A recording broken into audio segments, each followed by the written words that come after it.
ready to go beforehand.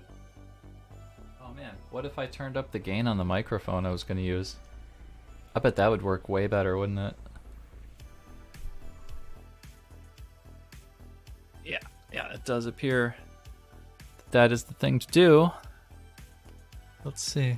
And then gotta actually lock that into place. Lock that into place. Okay. Let's see. Are we good? I think we might be good. Possibly. Maybe. Somewhat. A little bit. Oh, I know what I forgot to do.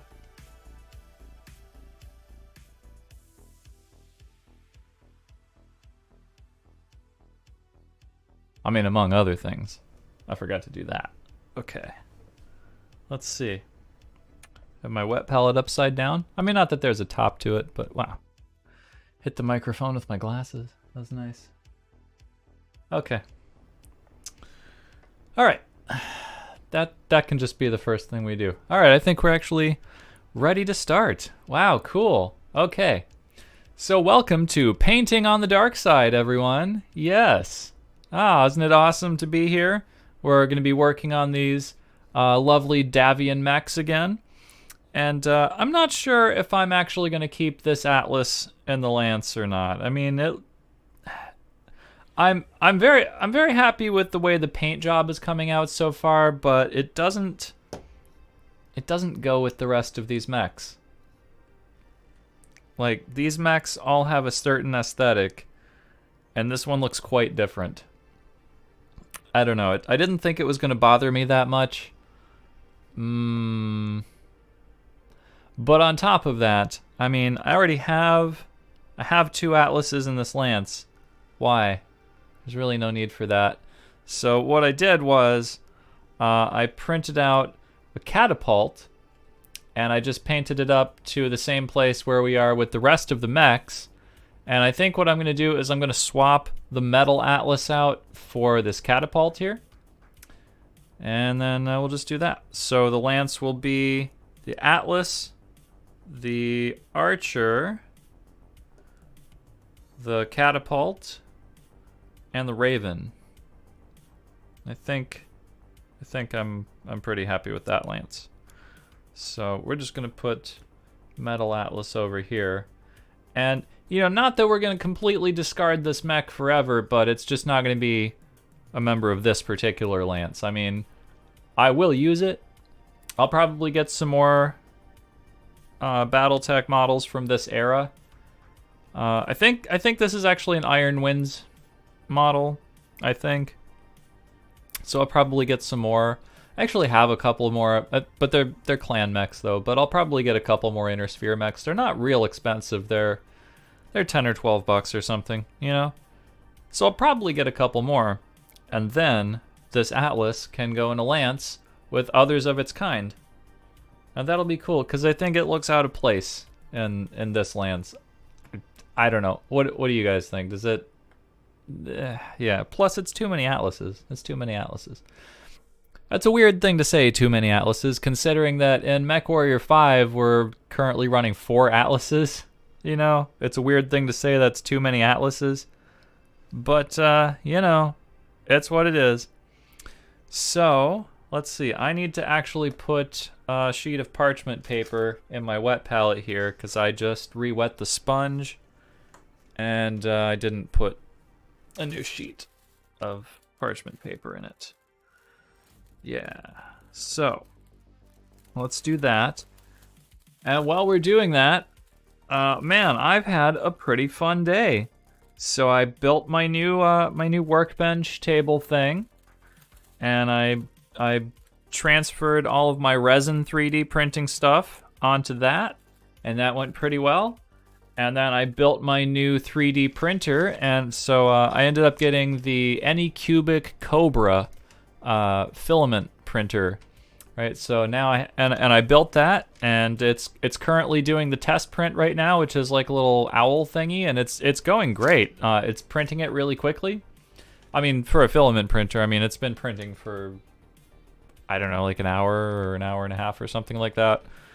But I mean, the print head nozzle thingy, man, it's going real quickly and stuff. And it was easy to level the print bed and everything. It's got like an auto leveling sensor, and that's pretty cool. And the whole calibration process, man, it was very easy. And I just loaded up the test print, which is a little owl, and just started printing it, and it's coming out great.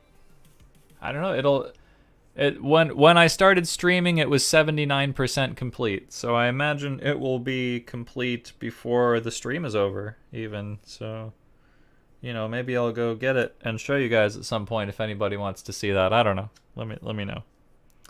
But okay, so there we go. And I forgot to charge up my little wireless keyboard thing with the trackpad on it, so I just have an additional mouse next to me, which is fine.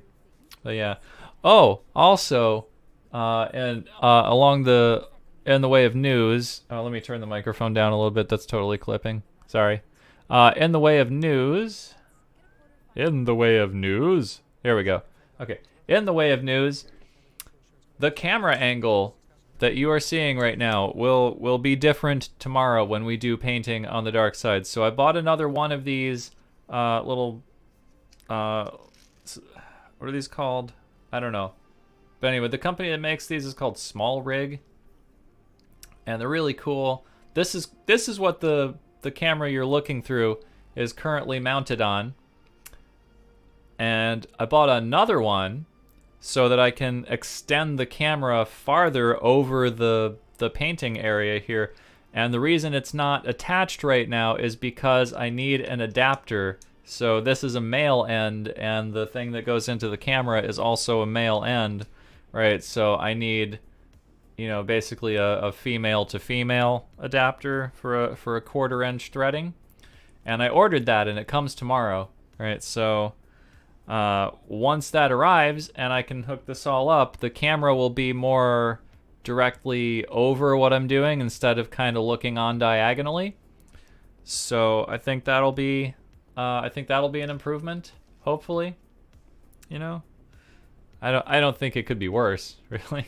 I mean, not that it's bad right now, but I don't think it would be, worse than this or anything. But yeah, the 3D printer seems to be working out. Oh man, I opened up so I filmed all of the setup that I did and everything, and I filmed it on my phone, and my phone is dead now, so it's charging over there. Anyway, but it's the S21 Plus, so it has a great camera and everything. So anyway, what was I gonna say? I lost my train of thought. Oh yeah, I opened up the box for the workbench that all the 3D printing stuff is on now, and the table had a big crack in it, like pretty big. It was almost it was kind of split in half. I mean, not the whole thing, but just up to a point. But it's got a big steel frame that holds it together. So what I did was I just filled it with wood glue, and then I put the steel frame on it. So I don't know. I mean, I think it'll be okay. Like it's the 3D printer's on it right now, and it's working fine. So we'll see. We'll see how that goes. Okay, that's pretty much all I'm going to talk about before we actually start going here. So here's my plan for what we're doing tonight. Okay. The first thing I want to do is paint some cockpits. Right, so the Atlas's cockpit, I need a brush. Let's get a brush. Actually, you know what? We're going to use kind of a smaller brush for this. Let's do... Okay, that's the regiment brush. No, I want like my army painter detail brush, or... Oh, you know what? This will work, actually. This 3-0 brush here. Okay. So, let's do this, and I got some nice new paint water. Oh, I did not, however, get a new piece of paper towel, did I? Let's do that. Then... Yeah. Paper towel. Go. I just like to get one piece and like fold it in half. And then I put it like that. And there we go. Okay. So I'll just get the brush a little wet and then it comes to a nice point there. Okay. So here we go. The Atlas's cockpit is basically its eyes right here and the nose. This little like nose slit thing right here. This is where its cockpit is. The Archer's cockpit is really hard to see on this model, but it's right here. Let's see if we kind of like look up its nose. Basically, it's right there. That's where the front part of the cockpit is, and then on the sides, it's here. It's this little window, and there's technically one right behind that, but I mean you can't really see it, so I'm not going to worry about that too much. The catapult's cockpit is pretty easy to see. It's pretty obvious. It's here. It's this stuff, and then it's right here on the sides. So that's pretty easy to pick out. And the Raven's cockpit, I think, is kind of easy. Well, and on the front, it's easy to see where it is. It's right there. It's currently ringed by a bunch of the black wash that we put in there. And then on the side, it's right here. It's a little kind of slit right here on the side. So, and it's the same on both sides. Okay. That one's pretty symmetrical. Yeah. Well, I think they're all pretty symmetrical in terms of their cockpits. So, I'm going to use red for the cockpits. I was thinking of using Mephiston red for the cockpits, but Mephiston red is pretty dark, honestly. And we want the cockpits to be kind of bright, and I'm not going to go in and like super duper detail up the cockpit glass and try to make it look like, oh, there's reflections and stuff. I'm not going to do any of that. It's just going to be one color basically, and I'll probably put a wash in there or something.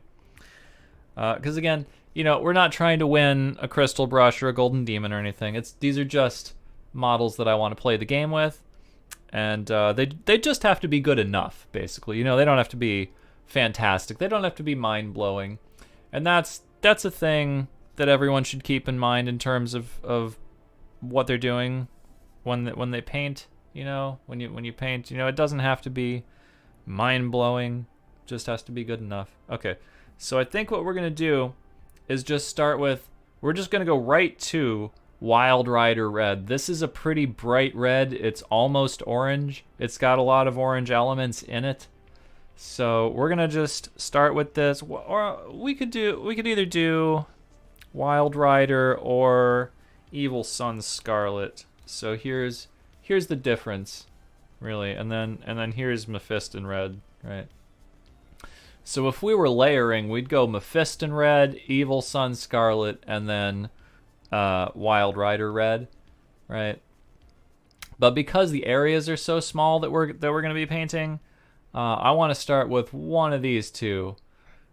And Wild Rider red, as I was saying, it's very bright and kind of cold, and it's a little orangey. So I think we're just gonna go right to that. I think that's just gonna be the whole color that's gonna fill in those sections. And then if it's too bright and orangey, well, I mean, we'll probably do it anyways. But if it's too bright and orangey, we'll just put a little bit of maybe the Army Painter dark tone, or up here on the shelf up here, I've got some Nuln Oil. Probably Nuln Oil would be the thing to put over this, actually. So let's just shake it up, and we'll put a little bit on the palette and stuff. Now, when I do the Davion stripe, that's going to start with Mephiston red. We're going to have to use a base color for that, and base colors are differentiated from layer colors in terms of GW paints because they have much more pigment in them. These will be more transparent, these will be more opaque. So anyway, but it doesn't matter, well, when we're doing just like eyes or small areas of cockpit glass or stuff, because the area is so small, you're not gonna notice if it's a little bit transparent, really. Anyway, so we're gonna use that, and then when we get to like the Atlas, for example, after we do the cockpit glass, we're gonna come back and do the Atlas's skull face, and for that we're gonna use Althuan Gray. Althuan Gray is really more of a white. It's a very off-white color, but it's off-white in a different way than Pallid Witch Flesh. So here's the Pallid Witch Flesh, and here's the Althuan Gray. And I can see what the difference between these is on this camera, so hopefully you guys can too. But Althuan Gray is a little colder, Pallid Witch Flesh is a little warmer. We used Pallid Witch Flesh for the dry brush that we did on these, so I want to differentiate the face and anything else that we actually paint in. I want to differentiate that by using Althuan Gray. So we'll also use Althuan Gray for the white part of the Davion stripe. And so it's going to be Althuan Gray, Amethyst, Red. That's what we're going to do with that. But right now, I'm going to actually do it. I've talked about it for 45 minutes or whatever now. So we're actually going to put some, what did I say? Wild Rider? Yeah, we're going to put some Wild Rider Red on the wet palette. Don't need an incredible amount, just a little bit. And we'll get the brush a little bit wet there. Okay. And then we're just going to fill in the eye sockets and the nose, and basically we're going to do that for all of the mechs. It's just going to be kind of the same thing for all of them. And hopefully tomorrow, when I have this this camera in this slightly new position, it won't be so weird to try and like hold these in front of the camera in a way that you guys can see what I'm doing. Now, in the case of the Atlas, it doesn't really matter if we, are not super precise in our application here, because we're going to come back and paint the face. We do want to get it, we do want to get a pretty good coverage in there, kind of like that. And we'll probably have to go back and do a second coat. Most likely we will end up needing to do a second coat, but it's not too big of a deal. Let's see, can we all see what's happening right now? Okay, yeah, that doesn't look too bad. Yeah, that doesn't look too bad. Yeah, it's a little orangey, but that's good. That's good. We want it to be fairly bright because there are lights inside the cockpit and stuff. So all right, that's pretty much working out like I intended. Okay. Pretty happy with this so far. Alright. And then once we get this applied... Okay, see, I got a little bit outside of where I intended, and it went kind of on his face. But that's okay, because like I said, we're going to come back in with the Althuan Gray. And we're going to just, cover up any little overages, over painty spots. Okay, so that's one coat. That's one coat. We'll let that dry for a second. We'll come back and do another coat. Okay, so in the meantime, while that's drying, we'll do the same thing on the Archer. So I already pointed out where the cockpit actually is on the Archer, and I probably should have filled in the blue a little bit more around here and stuff, but you know what, I didn't, and that's fine. I'm not gonna go back and do it now. I'd have to do a lot of stuff over again. So let's see. It's gonna be interesting to try and actually get this in there. Okay. Now on this, it's still okay if we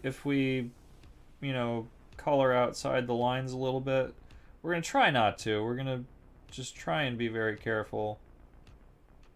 But in case we do, we will just come back and touch up with magic blue, and that will be okay, because remember we went back and we reapplied the magic blue after we put the wash on it, so any magic blue that we now paint on top of what's already there should be more or less the same color. And I say more or less because we did this dry brush on top of it. Right, so I won't go back and dry brush it a second time. If I have to do any touch-ups, that doesn't look that great. I don't know. It just looks like a little circle in there. Let's see. This is really touchy to get just perfectly in here. Okay. I mean, it's in there. It's in there, you know. So probably what we'll do is a thing I just said, and we'll probably come back and put Nuln Oil in all of the cockpits and stuff. Yeah. Okay, now on these side windows here, I'm gonna have to be very careful that I don't hit this thing. Sorry. I have to be very careful that I don't hit that thing. So I don't want to have to touch anything up, basically. I just want to be very careful. And we are absolutely going to have to come back in here and do second coats, and I'm holding my hands right in front of the camera. Hopefully after tomorrow that won't be a problem. Okay. Yeah, okay, so there's one coat. That's one coat. Now, there's technically another piece of glass right behind that, but we're not going to worry about it. We're just gonna do the other side, and then we'll see if we need to do a second coat on the Atlas's cockpits, windows, and we will definitely need to do second coats on this guy's windows. So, okay, I think I'm holding that all right. Hopefully it's not out of focus. I'm not actually sure how far away I can hold this, or how close I can hold this to the camera before it goes out of focus. So there is kind of a minimum distance for holding things from the camera here. So yeah, okay. Did get a little bit outside of where I wanted to go on this one. The other window came out mostly okay, but this one I got some paint on a place I didn't really want to get paint. So we will have to come back in with a little magic blue and touch that up. I don't know if you guys can see that. Yeah, I don't know if the resolution is really there with this camera. But right there, I got a little spot on the, I don't know, whatever the thing is that frames the window, whatever that's called, I got a little spot of Wild Rider Red on that. So, touch-ups will be required, but okay, let's put that down for a minute. Let's go back to the Atlas. Let's take a look. Yes, it looks like we're gonna have to go over this one more time. Okay. So we're just gonna do this. I was kind of worried that I applied this a little too thickly, and it might have obscured some of the detail, but it does not appear that that's the case. So, okay.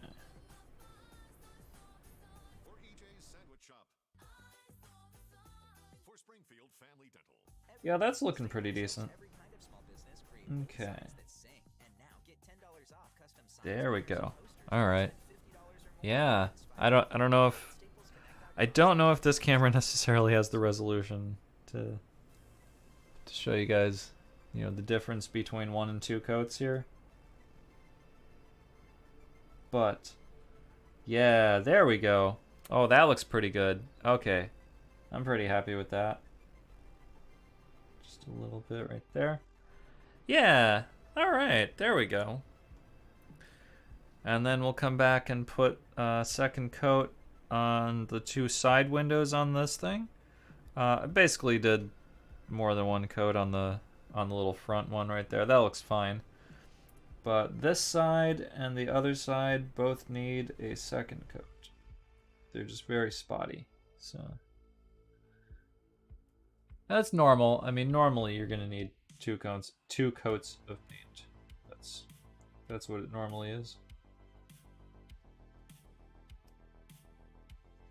But you know, even more so for these, because we jumped right to a more transparent color versus the Mephiston red. We may even need more than two coats. I don't think I'll do more than two coats, but you know, to get complete, you know, completely opaque coverage, you will probably even need more than two coats for this if you were just going right to it from nothing else. I mean, which is pretty much what we're doing, but we're only trying to cover a very small area with this. So it should be fine. Be just fine. Let's see.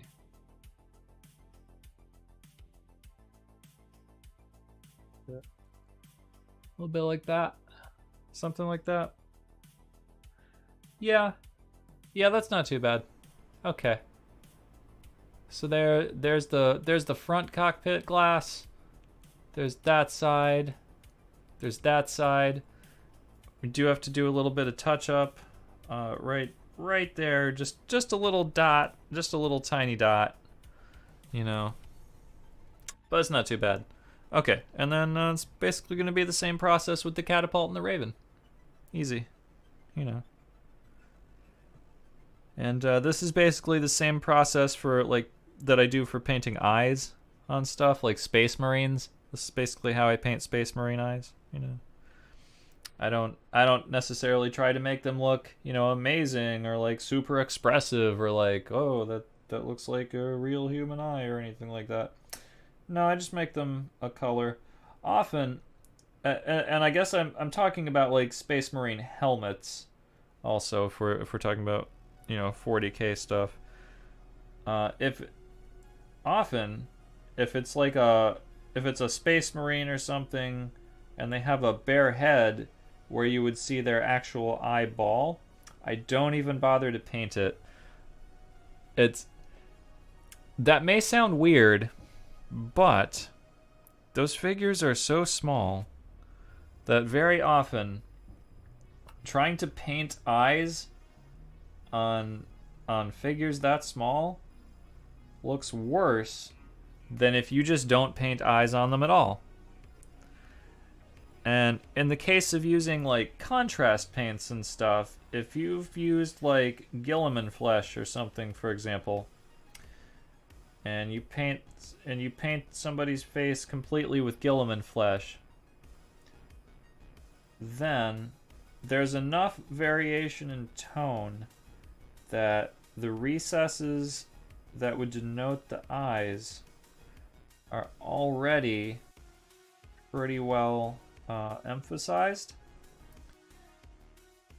And it's really fine. You really don't need to paint like little white circles and then put little dots in them or anything like that.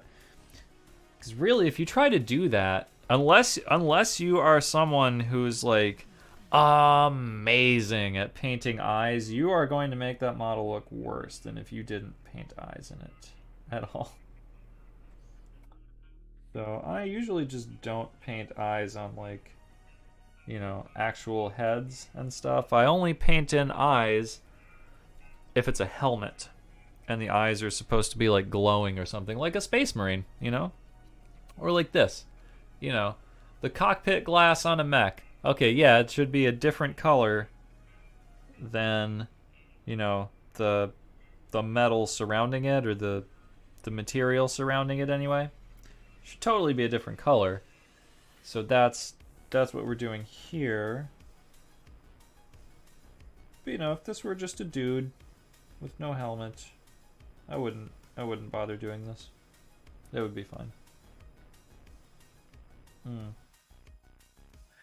That's a weird little area to paint in. Okay, technically I think there's supposed to be some glass right here, right behind this one. Irish Rogue, what up, man? Yeah, awesome. I think there's supposed to be some glass right here. However, those spots are so small, I'm just not going to. I'm just not going to do it. I will almost certainly mess that up. And it's not really worth it, you know? It's basically the same thing I was just saying. It'll look worse. The model with the bare head will look worse if you try to paint eyes on it. And that's the same thing I'm saying. This will probably look worse if I try to paint in those incredibly tiny little spots of glass. All right. So we're gonna come back and we're gonna do a second coat of Wild Rider Red. Toker, what up, man? Hey. No mistakes, just happy accidents. Oh, Bob Ross, yeah. Yeah. Okay, so anyways, we're gonna come back and do a second coat on this. We're gonna do a second coat of what we just did, and then we'll do the Raven. And then, yeah, I think we're gonna do a nice Nuln Oil wash in these eyes, because, like, these are pretty bright. Like, look at that. It looks like he's about to shoot fire out of his eyes. And we want it to be light, but we don't want it to, you know, look like Superman's heat vision is about to happen, basically, you know. So we need to darken it down a little bit, is what I'm saying. Let's see. Yeah. So that is what we're going to do. So, you know, we start, as Kenny Boucher from Next Level Painting would say, we start by taking it up to 11 before we take it back down to 10, right? Anyway. Yeah. So here we go. Oh, am I right in front of the thing? Oh my gosh, I gotta get this thing hooked up and move the camera. It's gonna be so much better when the camera is more like above the table rather than like looking on at an angle like this. This was just kind of as high as I could get it at the moment. Just chilling. Word. Yes. Chilling. Awesome. Yeah, that's looking pretty nice. That's looking pretty solid. Okay. I'm pretty happy with how this is coming out. The part I'm a little apprehensive about is when I attempt to do the stripe. And that's actually not too far off. You know, we're gonna do these cockpits, and then I think that might actually be the next thing. Once the cockpits are actually complete. Okay, that actually looks pretty solid. 11 is louder than 10. Well, yeah, that's what I'm saying. You take it up to 11, and then you take it back down to 10, right? Because when we apply a wash, the wash is going to darken down the color that we just applied. What we really want the wash to do is just settle in the recesses and kind of hide where the corners of the paint are, and it's going to do that, but at the same time, it's going to darken down the color that we used it's going to darken down the color that we just used, which may or may not be desirable. In the case of the blue that we applied here, it was not a desirable effect that it did that, and so that's why we went back and reapplied the blue, right? But in the case of the cockpit, we may or may not reapply the Wild Rider Red. I don't know, but we're definitely going to put washes in there, and we'll see how it looks. You know, if it darkens it down too much, we'll just take it back up. But man, I don't know. If you've never seen Next Level Painting, that's pretty. I mean, I'm not affiliated with that channel in any way. It's just a thing I watch, you know. But Kenny Boucher, he's pretty cool. Hitting you up on the literal best of all days. He's pretty cool. Let's see. I think I used that reference more than any other reference. Yeah. Okay, and the last mech here. This actually seems like it's going to be slightly more difficult. This cockpit is a little bit more recessed than the cockpits on the other mechs. And because it's more recessed, it's going to be easier to accidentally hit the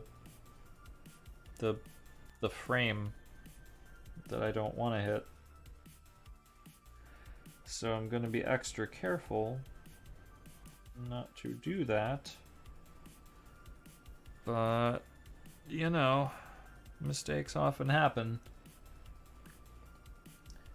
I mean, as in the case of the archer, I still have to go back and touch up that spot. But, you know, this is coming out alright. Okay. Just carefully and patiently. Okay. Yeah, that's not too bad. That's not too bad. Alright. There we go. And then the sides are just kind of a little kind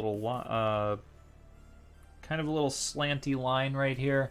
I think it's very hard to see on camera, or on this camera anyway, but let's see.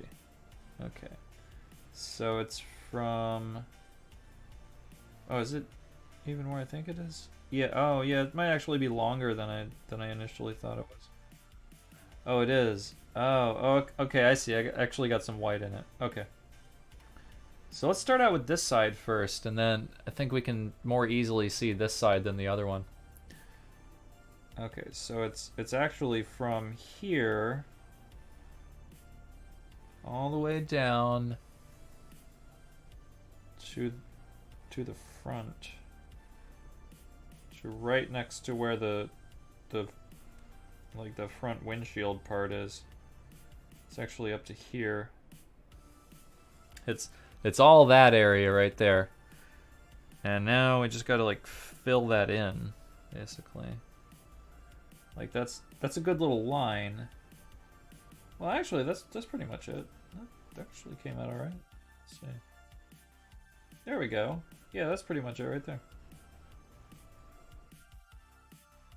Yeah, we'll just go over it one more time. Kind of like that. Yeah, there we go. Okay. Yep, so that's where the side window is right there on the Raven. That looks pretty cool. Okay. It's a fucking classic, for sure. Word. Okay. Alright, here we go. Now we gotta do the other side. Oh, I might have overloaded my brush a little bit there. We'll see.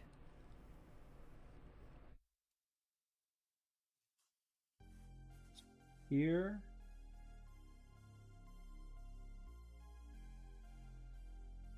On down to... Just being very careful not to hit anything else. I don't really want to have to go back and do touch-ups if I don't have to. I hate doing that. On down to there, and just filling in the area, basically. Yes. Yes, very good. Ah, alright. Now that's only one coat. I think that looks pretty decent. But that's only one coat, and we definitely need a second coat. That's pretty transparent. So we will definitely need coat number 2, I think. Yeah, I think the catapult's okay. Yeah, we did 2 coats on that, right? Yeah, okay. So, we'll just do this. Get a little bit more here. Okay, just fill in all the little spots in this little square here. Now, what I'll probably end up doing is I will probably just put Nuln Oil in all the cockpits right on top of this, and then once the Nuln Oil's dry, I'll just come back and just do a little boop. Just a, well, I couldn't see that, but just do a little boopy boop.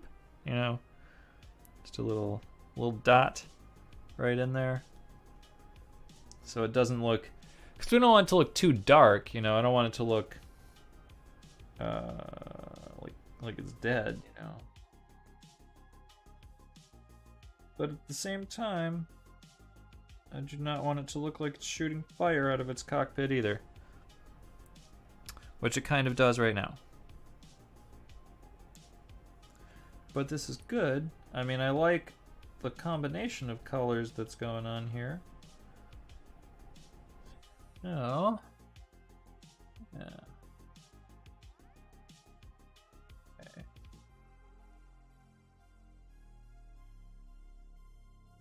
Yes. Yes. Aha, how cool is that? There we go. All right. Somewhat cockpitted. Great. Oh, and we got to do the skull face on the Atlas too. Yeah. Okay. Can't forget the skull face. The skull face is very important. Okay. So now we're going to come in with like a tiny amount of magic blue. Just a little like tiny little dot, tiny little dab of magic blue, and just touch up that spot where I messed up on the archer, and then it'll be fine. Okay, so it's right here, and probably no one else can see that, I bet, but I can definitely see it, and it makes me unhappy. So I'm just gonna cover it up. Let's see. It's right there. It's right there. Yes. Yes. There we go. Perfect. Okay. And did I mess anything up over here? As long as I have the blue out? As long as we have the magic blue out, we should go around and see if there's anything else we messed up. Like, ooh, like right here? Like right here, yeah. Got a little red right there. Okay, yep. There we go. Okay. That's much better. There we go. Much more confined to the actual window areas. Great. Okay, and I don't think I got anything in weird places on the Atlas. I think he's okay. All right. Yeah. And the Raven is okay.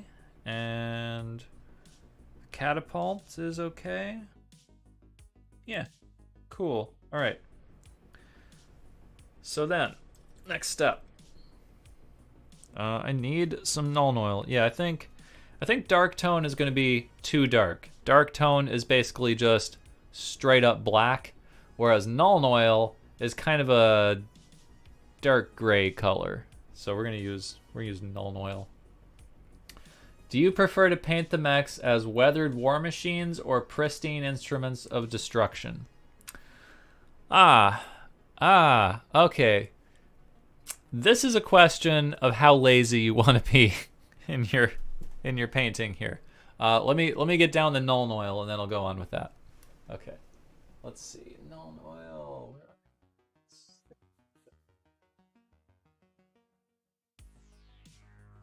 No. Probably mixed in with the contrast paints here. Shit. Thought I had it down here actually. Was this? That's Agrex Earthshade. Shit. Or is it in my paint rack?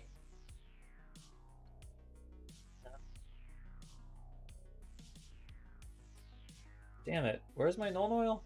Okay, we might actually use dark tone if I can't find the Nuln Oil. I definitely had it out somewhere. No. Oh, there's Lead Belcher.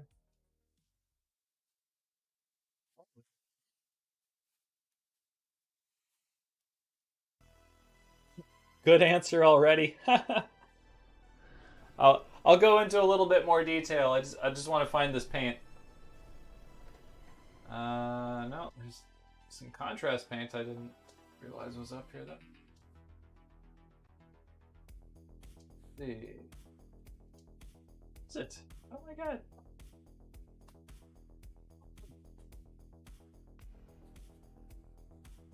Ooh, ooh, this is a cool paint. Typhus Corrosion. Wow, neat. Not the one I was looking for, but That's a good paint. Let's see. What's my Nuln Oil? How can I possibly lose Nuln Oil? That's like the one thing that should just be readily available all the time. Nuln Oil. What did I do with it? Okay, hang on. Is it actually in my paint rack? Because I have way more paints than this. Let's see. Where did I put it? God. Okay, I'm about to just use dark tone. I guess that'll probably be fine. It's not one of these, is it? No. Let's see. Oh, I got Airbrush Evil Sun Scarlet and Celestra Gray. Shit. How? I don't even understand how this happened. Where's my Nuln Oil? Damn it. Okay, you know what? We'll just use the dark tone. Whatever. That's fine. That's fine. It's eyes. It's not gonna make that much difference, honestly. Okay. Do I prefer to paint the mechs as weathered war machines or pristine instruments of destruction? So okay, yeah, this is really a question of how lazy you want to be in your painting. If you want to be lazy, now let me qualify this. I'm lazy. I'm a very lazy painter. I will take whatever shortcuts I can, provided they don't make the models look like shit, you know? So, weathering, while it makes your mech look beat up, and, you know, or it makes your model look beat up, you know, and like it's been through the wars, so to speak, it also takes more time. You know, you got to apply all the battle damage, and you got to, you know, do whatever things you want to do to make it look weathered. You got to make it, you know, look dirty. You got to make it look rusty. You have to do those things to it. So any additional cosmetic things you want to do to a mech, or I keep saying a mech, but to a model in general, any cosmetic things you want to do to a model in general take more time. And so it may seem counterintuitive, but the least time-consuming thing you can do is paint a pristine-looking model. So, I weather things in some cases. I did a very small Chaos Knight army for 40k, and I wasn't going to do a lot of weathering on them, and I didn't do a lot of weathering on them, but I did do weathering on them because if you make 40k Chaos things look very clean and pristine, like you just paint them and then you highlight them and that's it, well, they look too clean. I mean, Chaos are dirty and gross, and especially like Death Guard and, you know, just Chaos things in general. They're grimy and gritty, and they've got shit all over them, basically, you know. So when I did my Chaos Knights, I finished painting them, and then I was like, well, these look fantastic. They look like they just rolled out of the factory, you know. And that was not acceptable, and so I had to make them really dirty and rusty and shit. So, but normally, if I'm just painting like some Space Marines or something like that, no, I don't weather them. I'm not going to weather these. Okay, what I am going to do is put, let's see. Here we go. Okay, this is just what I have on my desk, but not this specific texture, but I am going to put some texture stuff on their bases so it looks like they're, you know, on like a kind of ground and stuff, and so their feet will probably get a little dirty because of that, but the rest of the mech will basically look like what it looks like and stuff. Let's see. Dude who names these paints is freaking ridiculous. Yeah. I mean, I can't argue with that.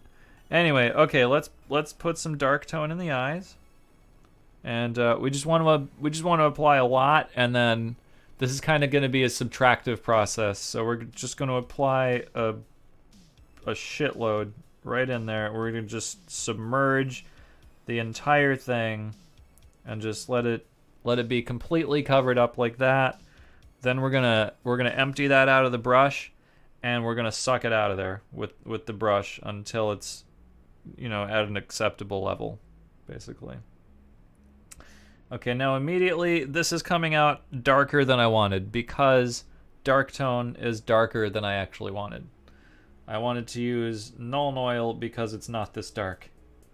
But I'm not unhappy with this. I'm not unhappy with the result we're getting right now.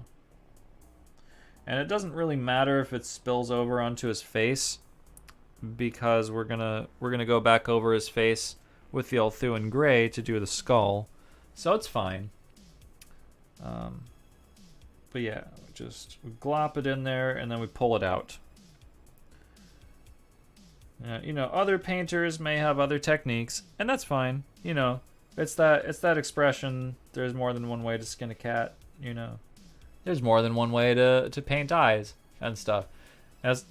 Let's compare here. Notice that's considerably darker, but it still looks all right. So when that dries, if it still looks like that, I probably won't go back and reapply the Evil Sun Scarlet. Or no, what did I use? Wild Red. No, I probably won't go back and reapply the Wild Rider Red. I'll probably leave it that color. I'm pretty happy with that color, actually. That's pretty close. While not exactly 100% what I had in mind for the color right here, that's within like, I don't know, 95% of what I had in mind. So the difference really between using Nuln Oil and Dark Tone for this, Nuln Oil would have been more ideal, but Dark Tone worked also. So, man, but where the hell is my Nuln Oil though? It's up there on that shelf. I know it is. It's got to be, or it's in this toolbox right under my desk here. Oh, it might be in there actually. Why would it be in there? No, it shouldn't be in there. I can't imagine, because that's a thing I use all the time. It should just be somewhere where I can get to it quickly. I'm always using Nuln Oil. Gosh, I can't believe I can't find that. That's so weird. This is gonna bother me for the rest of the night now. Can't find my stupid Nuln Oil. Okay, anyway, so that's what that looks like. So we're gonna go around and do that to the rest of the mechs. Basically, we're gonna get a shitload in the brush, and we're just gonna blob it in there. We're just gonna bloop, just completely slather the whole cockpit glass area in dark tone, and it doesn't matter if we get it on any other areas. It's fine. I mean, we're gonna try not to do that, but you know, if we do, it's fine. So we're just gonna come in here, and then once it's the same process. We're just gonna come in here and we're gonna just get it all in there, and we're gonna let it get into the recesses and stuff, because that's really the point. Okay, so there we go, and then we'll just go in there and pull it out. So now I'm gonna just pull out the excess as much as we can. Now, if it doesn't come out of this front cockpit part too much, I'm not gonna be terribly bothered by that, but I would like it to come out more than that. Yeah, okay, it is coming out of there. All right, yeah. I don't know if you guys can see that too. That's like a tiny area. I don't know if you guys can really see how well that's doing, but it's basically doing what I want. It's pooling in the recesses, and that is what I want it to do. You know, and it does stain. It does stain the red a little bit, but it's fine.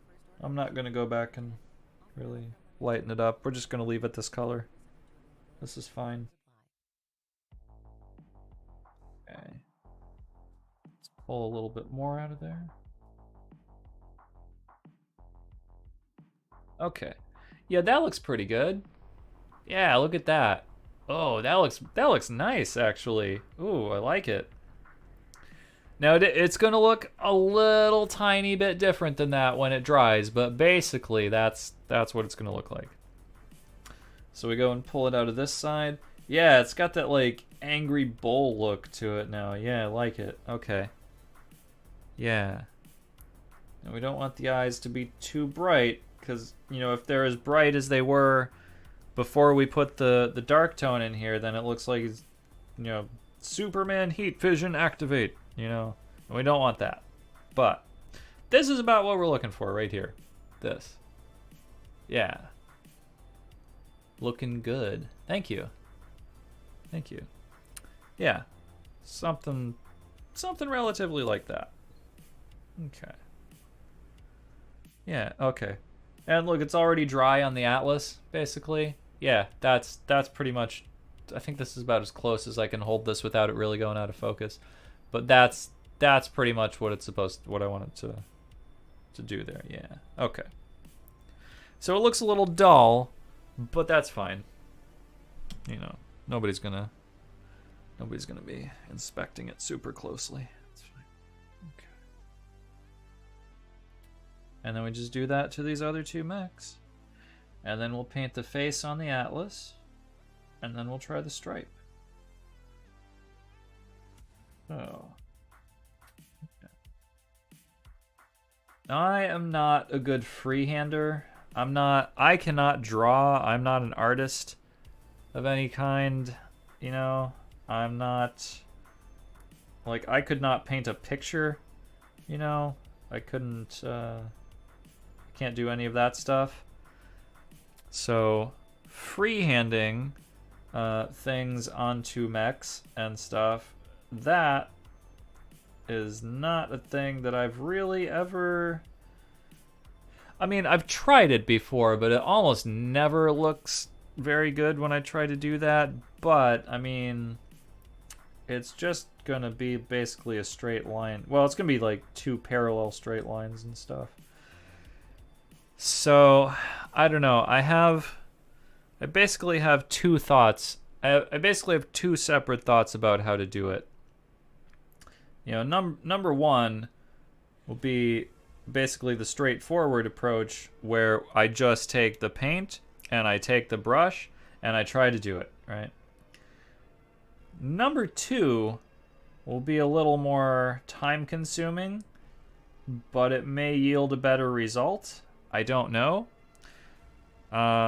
So my second idea about how to do it is masking tape. Now, I don't know how good of an idea that is right at the present moment, because mechs are lumpy and irregularly shaped. Masking tape works great on a nice big flat surface, which these things do not have. Right, so, oh, that looks really good. Okay, yeah, I'm very happy with how this came out, actually. Ooh, look at that. That looks fantastic. Okay. Yeah, masking tape loves a nice big flat surface. These do not have a nice big flat surface. So I think probably the masking tape approach won't work here. I think really the only option is going to be freehand. So I guess I'm probably just gonna have to do it. If anybody's got a better idea, I'm really all ears. Oh, you know, it only just occurs to me now that there are probably decals for these stripes. Probably like water slide decals that you could apply. And I had not thought of that until now. If I had thought of that before this stream, I probably would have Googled that and found them and ordered them. I'm pretty good at applying water slide decals, actually. I've got Microsol and Microset up on the shelf. If you do Gundams or Warhammer or whatever and you want to apply water slide decals, use Microset and Microsol. Do not just use water. Use Microset and Microsol. Every time. Especially for Warhammer, guys. Use Microset and Microsol. But I have those. And so, yeah, it just occurs to me that this Davion stripe thing, there probably exists a water slide decal of it. I don't have it, but it probably exists, and I probably could have bought it. But since I'm at the point with these right now where it's time to apply that stripe, that looks really good. Ooh, it looks really good. I hope you guys can see how good this looks. I'm so impressed with this. Nice, yeah. Oh, it looks fantastic. Okay. Yeah, since I'm at the point where it's pretty much time to do that, I'm just gonna do it. I'm just gonna try and freehand it, I think. Maybe for the Atlas, no, I don't think. Yeah, no, I don't think masking tape is really an option. If this were like a big model, probably masking tape would work. Like masking tape and an airbrush, you know, or masking tape and a regular brush even. But I don't think that'll necessarily work with this. So, okay. So I'm gonna paint in the Atlas's face. I'm gonna use my same 3-0 brush to do this, I think. I'm gonna paint in the Atlas's face with Althuan Gray, and then we're gonna do the stripe on all 4 of these mechs, and we're gonna see how that works. I'm very, very apprehensive about doing this. I don't know, because you got to do it. You got to do it down the front, and then you got to do it down the back. And some of the mechs I've seen in the game have that stripe running kind of perpendicular to the up and down ones. So I don't know. We'll see. If I can get away with just doing the vertical stripes, then I'll do that. Because I'm lazy. I was just saying I'm lazy, and you know, laziness prevails. Oh man, this is blocked up. Okay. Remember, when you have a dropper bottle and it's blocked up, when the paint has dried in the cap, do not, under any circumstances, just point it down and squeeze real hard. You will not clear the block that way. What will happen is the top of the bottle will shoot off. All of the paint will come rocketing out of here, get all over your palette, all over your desk, possibly all over your models, and you will have no paint left. So just stick a thing in there and just clear the block. Just be smart. I say this from experience. You know. Because sometimes you feel like, oh man, if I just squeeze a little bit harder, it'll come out of there. But no, that is not the case. If you squeeze a little bit harder, you're going to blow the top off of that bottle. And you're not going to have a good time afterwards. Okay. So let's see. We need to just get a paper clip out of here. Yeah, I got 2. Okay, bonus one. One for later. Okay, so how I like to clear these blocks is I just take a paper clip, speaking correctly, and I just bend end of it like that, you know, so it's relatively straight, and then I just poke it on down inside the little tubey thing there, and inside the neck of the bottle. Okay. Block cleared. Here we go. There we go. Look at that paint. Yeah, do not, under any circumstances, just keep squeezing harder when you have a block like that. Just don't do it. Just don't do it. Just be smart. Don't do it. Yeah, okay. So, here we go. We're going to just make the Atlas's face a little white skull type deal.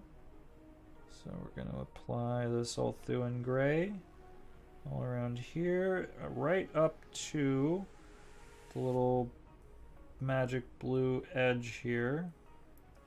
And we may come back and, you know, do a little bit of edge highlighting on the skull face, maybe, possibly. Just to procrastinate a little bit longer before we try to do the Davion stripe. You know, I'm excited to play House Davion, But at the same time, man, I really chose a difficult color scheme to paint, I think. Although, if I try to do it, and it turns out it's actually not that hard, that'll be great. We'll see. This is definitely going to take, you know, a second coat coming back in here and stuff.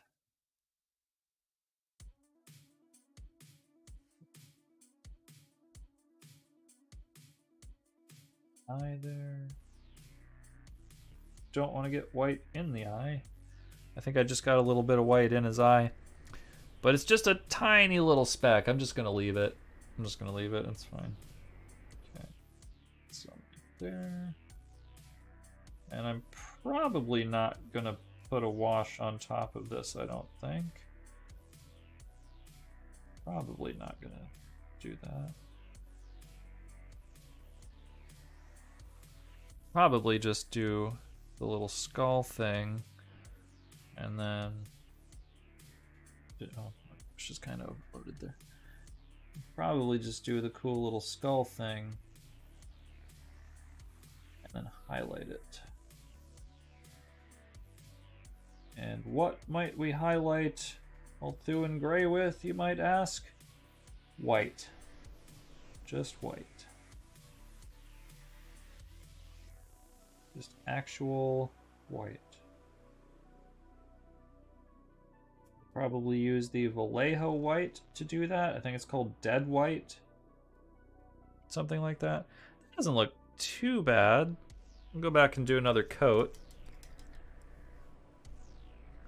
But yeah, okay, that's what it's looking like so far. I'm pretty happy with it. Okay, yeah, we need to do a second coat. Okay. So, yeah, we'll probably start from relatively the same place, I guess. Kinda over here. Yeah. Yeah.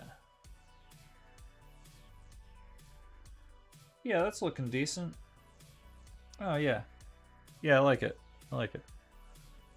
Got the nice red eyes. Nice white skull thing going on here. Looking like an atlas. It's looking very much like an atlas. Like it. Yeah, cool. I missed a little bit in here, but that's okay. Let's get it there. Just a spot right there. Can you guys see? Oh, I'm holding my hand in front of it, sorry. Yeah, man, it's looking nice. Thank you. Thank you.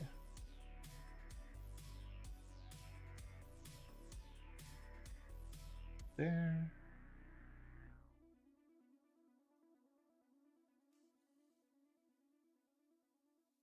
A little bit more. A little bit more. The reason we're using off-white is because painting actual white in any meaningful amount like this really sucks. It will be fine to come in and highlight this with white, but that's all.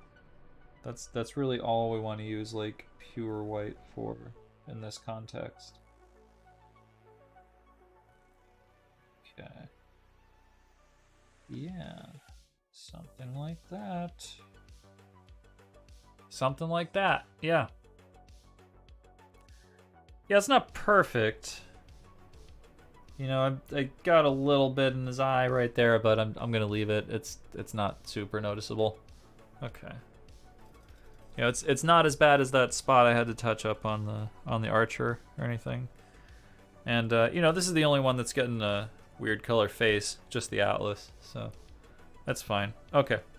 So now what we're gonna do is move this bottle of alcohol back over here. And then I'm gonna find my, yeah, okay. Vallejo dead white. Game color dead white. That's what we're going to use right now. I keep looking for my null oil. Oh my god, it's super bothering me that I can't find the null oil. Oh my god. Where is my null oil? This is really annoying. Ah. Every time I grab a paint, I'm like, is my null oil right behind that? But no, it's not. Where is it? I can't believe I can't find that. Anyway, okay. Let's see. What is this right here? Is this Ard coat? Oh, it is. Hey. Ard coat. Look at that. This is gloss varnish. Huh. Anyway. I have some paints just sitting out next to me. Anyway, okay, so we're gonna shake this up a little bit. White, no matter what brand you get, is gonna come out kind of lumpy. And it's gonna be hard to work with. So what we're gonna do is we're gonna put just a little bit on the wet palette here, and then we're gonna mix it with Flow Improver. We're gonna mix it with our Liquitex Flow Improver here. I hope you find it too. I know, right? Where the hell is it? Where is my stupid null oil? My gosh, is it back here? No? Oh, look, hey.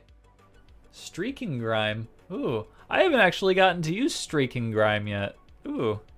I don't really want to use like enamels right now, but ooh, streaking grime. That's for a future project or something. Huh. Let's see. Anyway, okay. So we will put a little bit of white on the palette, and I'm sure that nobody can actually see that. New stream idea, the quest for the oil. Oh man. Yeah, I guess that would be pretty much a whole episode, wouldn't it? Let's see. Oh, I also, do I have I have some Vallejo washes over here too. Let's see. Oh, maybe not over here, but I have Vallejo washes. Let's see. Huh. Okay, I thought they were over here, but I guess they're not. Or not all of them anyway. Well, not important right now. I don't really need them right now. Where's my stupid null oil? Oh my god. Ah. Seraphim Sepia is just like sitting up there on that shelf taunting me. Anyway. Okay. So we have our white right here. I'm sure on camera that's pretty much indistinguishable from the white of the wet palette. But trust me, it's there. And it's very lumpy, and that's normal. Okay. So now what we're going to do is I'm sure I intend to only pour out like a drop of this, but because of the size of this hole, I'm sure like half of the bottle's going to come out when I try to do this. Now I'm not going to pour it right on it. I'm going to pour it next to it, and then I'm going to mix it with my brush. Oh, Jesus. That's so much. Wow. Can you guys see that? I don't feel like anybody can see that. Okay, well anyways, well, I'll describe the process then. Okay, so there's some white paint right here. There's now some Flow Improver right here. So I'm just gonna take my Flow Improver and just kind of take a little bit and wow, it's way too much. Oh, it's so much. No. Oh, it's way too much. I didn't want that. Ah. Okay, I think I got it. Maybe. Shit. That's way too much. Holy shit. Ah, it's so much Flow Improver. This might work, maybe, possibly. Let's see if we can get a little bit more paint in there. Ooh, ooh, ooh, no. Oh shit. That's terrible. Oh my god. Yeah, I pretty much fucked that up. Well, let's see how this goes. Let's see. So we'll just try to do a little face highlight here. It's not terrible. Okay. Now the reason that I've mixed the white with Flow Improver is because when paint comes out all lumpy like that, and really only white does this, it means that it's like kind of dried up, right? And what Flow Improver does is makes it take longer for the paint to dry. So this gives us longer to actually work with the paint. That's good. It's very hard to paint things white. But it's hard to paint things white because white doesn't really last very long. Okay.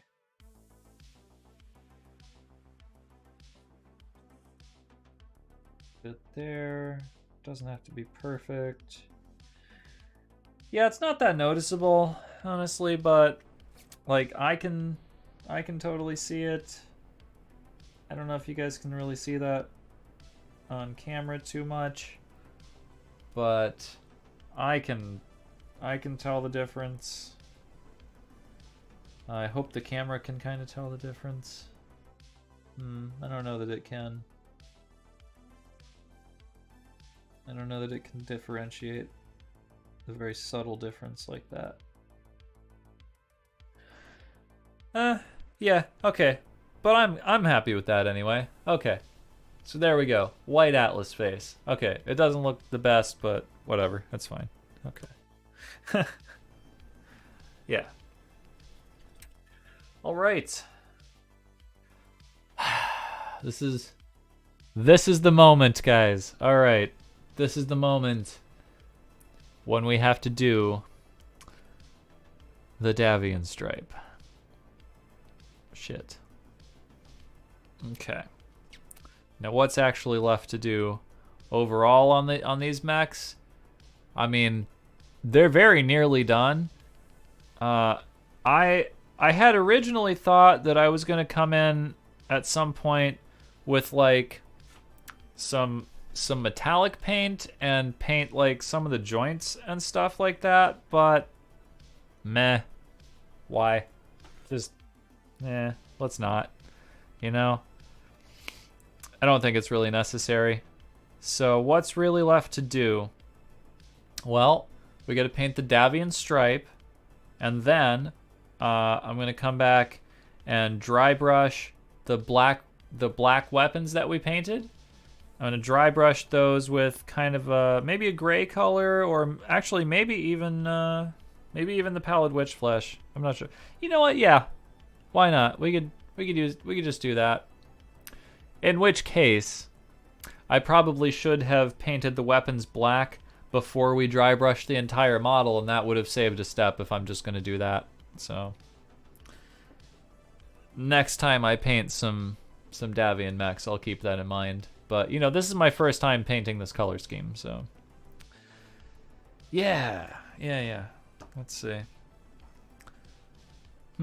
Really, the only other things I've painted blue like this are Imperial Knights, and I used the airbrush to do that. So it was I airbrushed the base colors on these, but it was a very different process from this size of a model. So, I don't know. Would they look better if we came in and picked out little metal details with metal? Sure they would. But again, we're not trying to win a painting competition. We're just trying to play a tabletop game with these. So I think I might skip that step because like I was just saying when you asked me the weathering question, I'm lazy as shit. So whatever I can get away with, I'm probably going to do that. And it seems like I don't really need to actually paint metal things on them. Plus, if we don't actually use metal paints on these mechs, we can matte varnish them. Whereas if we put metallic paint on a model, we can then we then lose the ability to use matte varnish on it. Now, to be fair, you can still matte varnish a thing that is mostly metal or has some metallic paint on it. But then you end up doing a thing that I call flattening the metal, right? Because metal is supposed to be kind of shiny. And if you matte varnish a thing, you are by definition eliminating the shine, right? That's what matte varnish does. So if we use metal on a thing, I like to use satin varnish on that, and that's fine, you know. I do that sometimes anyways. I use satin varnish just because I think it adds a little saturation to the color that you just used, you know, but also it makes the model a little shiny. A little, not a lot, but a little, you know. So it's fine. But if we don't use metallic paint, we can matte varnish. It'll be fine. And I'd rather use matte varnish. I'd rather not have any shine, you know. But I'd also rather have a little bit of shine than have flattened metal. Flattened metal looks bad. So you don't want to spend a lot of time painting metallics and then just have it be ruined by matte varnish. So yeah. Anyway, okay. I'm procrastinating. I don't want to paint this stripe. Oh my god. I'm a little nervous about this. Okay. I'm going to put down some new Althuan gray. I'm going to start. Okay. Here's my plan. I'm going to start with the Althuan gray, and I'm going to make it twice as wide as necessary, because I will then come back with the red part of the stripe and paint that on top of half of the Althuan gray. I think. Let's see. Maybe. Yeah, I think that's what I think that will be the best approach, because if I just tried to do two parallel lines, there may be spots in that line where they don't touch and you'll see the blue in the middle. Whereas if I do one double wide line and then paint half of that another color, there won't be any little gaps in the middle. So I think that's what we'll do. Now the only thing is to figure out where we're actually going to do this. Let's see. So I don't know. Maybe it's going to be on the left side. All the stripes I've seen, all the Davion stripes I've seen have been on the left side of the mech. So maybe starting here, going down this side, and then down the inside of the leg right here, down to the foot, and then the same thing on the back. We'll just kind of line it up on the back here with the front. Yeah, hopefully I'm not ruining perfectly good mechs by doing this. But I think it has to be done, right? Yep. Here we go. Oh man, I'm gonna load up my brush. It's a little nerve-wracking. Not at all confident that I can do this. Especially since it's supposed to essentially start where this recess is right here. I don't know. Let's see. Well, I guess some of it's gonna be. Let's start on this collar thing here. I guess some of it's gonna be here. All right, here we go. Some of it's gonna be here. Let's maybe draw the outline, and then we'll come back and fill it in. So it's gonna be here.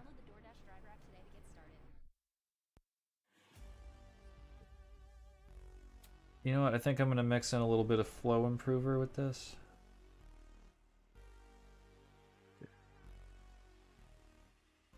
And that'll give me a longer amount of time to try and draw a line. And I've still got like a crap load of flow improver right here, so we'll just... Yeah, there we go. Okay, that's good. Okay, I think I did that all right. Okay. That came out better than the actual white I was trying to use. Okay, so, all right, we'll kind of draw the outline first. So then the rest of that will be kind of here on the inside of the shoulder.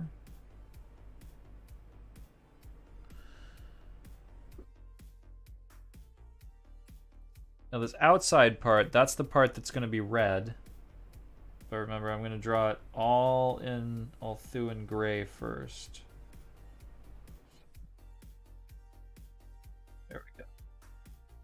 Something like that. And it's not going to be perfectly straight, but I'm just going to live with it, I guess. Okay.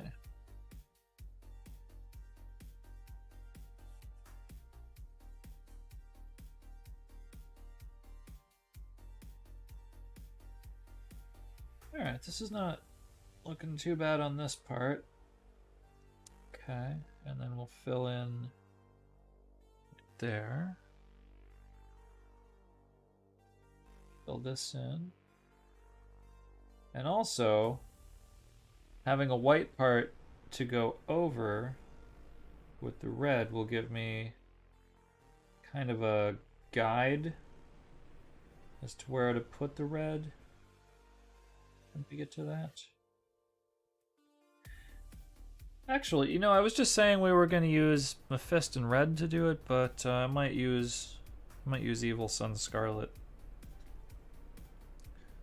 It won't be as bright as the Wild Rider red that we were just using, but you know, it'll be a little brighter anyway. It'll be a little more warm tone. Okay. Okay. Well, there's part of it there. Okay. I think I didn't fuck that up too bad. I did get a little shitty part right there to cover that up. Go. Yeah, and I can just come back and touch it up if it ends up looking terrible. So anyway, here we go. So moving on. Okay, so now it goes down this part.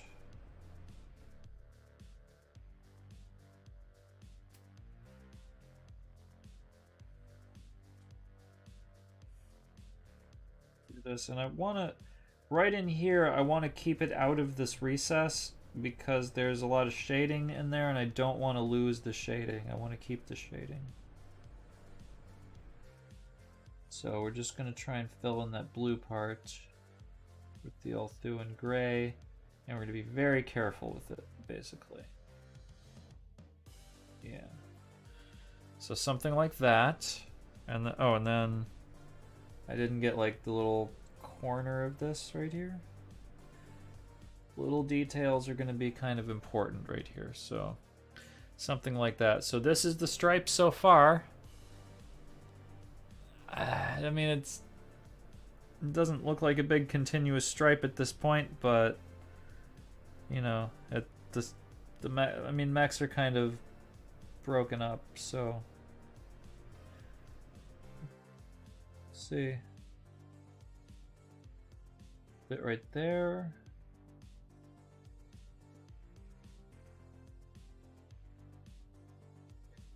A bit farther out than that, I think. Middle of this thing. Up there. Yeah. Okay. And then now it's going to go down the chest.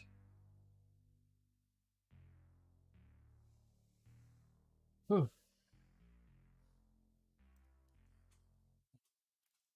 It's going to go down the chest. Right here. And it's going to go out to the middle of this thing. About that far, right there. So let's kind of paint a little box here, and then we'll fill the box in. That's pretty much how we'll go with this.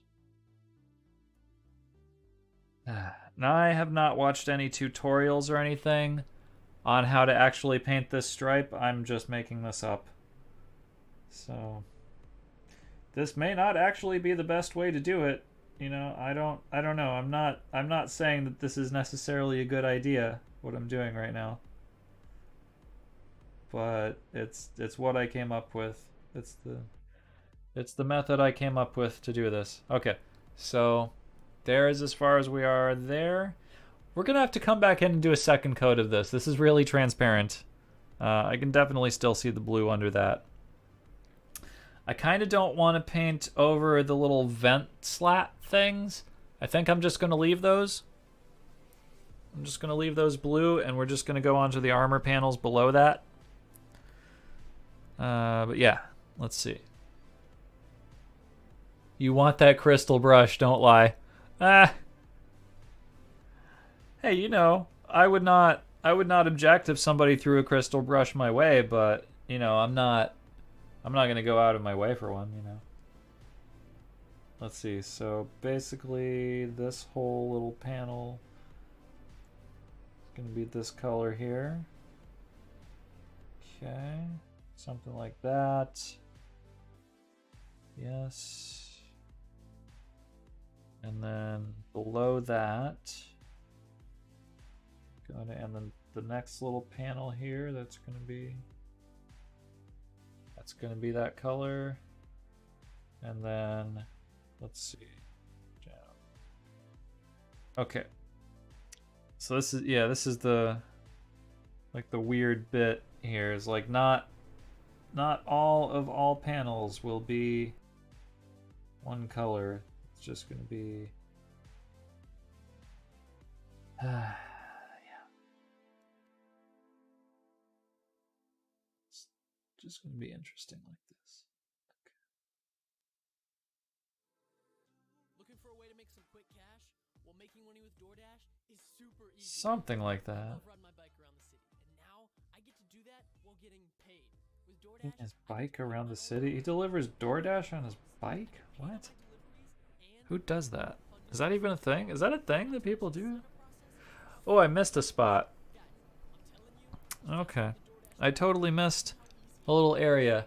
See what I did right here? I totally skipped this little under the missile launcher thing right here. So let's go back and fill that in. And stuff. Let's right here. Out to about there.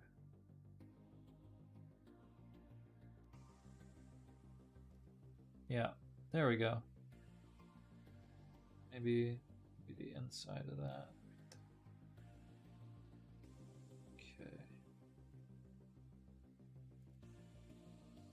And then we'll try and make that straight. Kind of came to a little curvy thing at the end.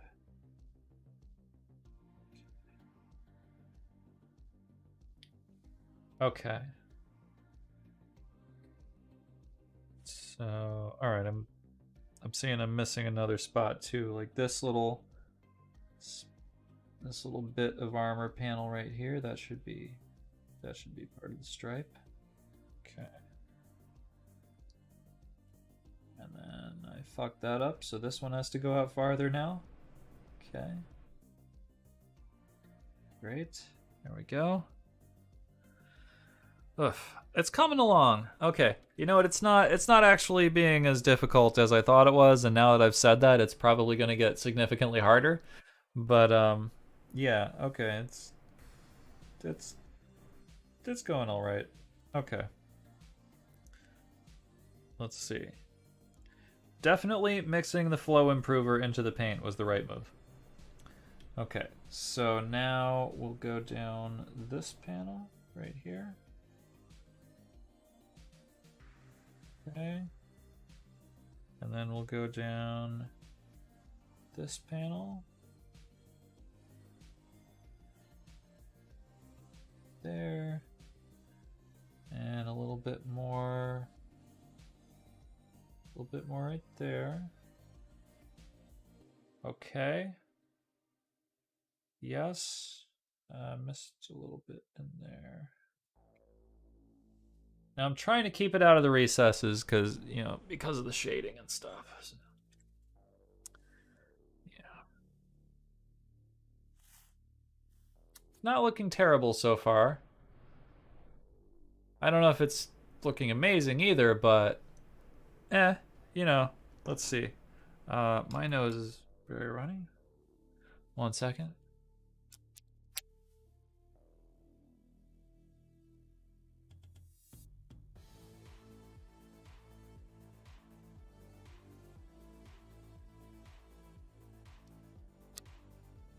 Okay.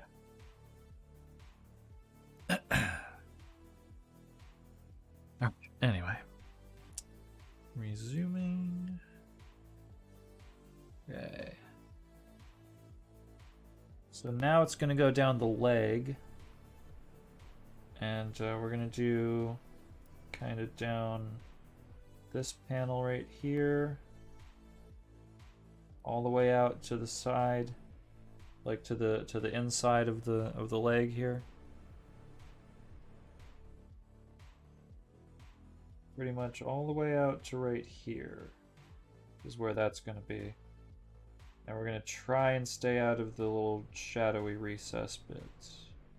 Just going to try. I mean, if we hit it by accident a little bit, it's okay. We're not going to make a big deal out of it. But we're going to just try to stay out of there.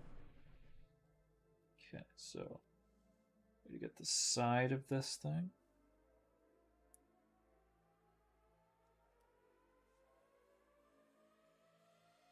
Something like this.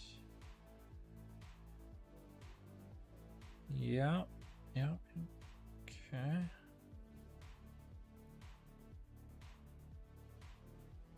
Yeah. You know, I'm not hating this so far.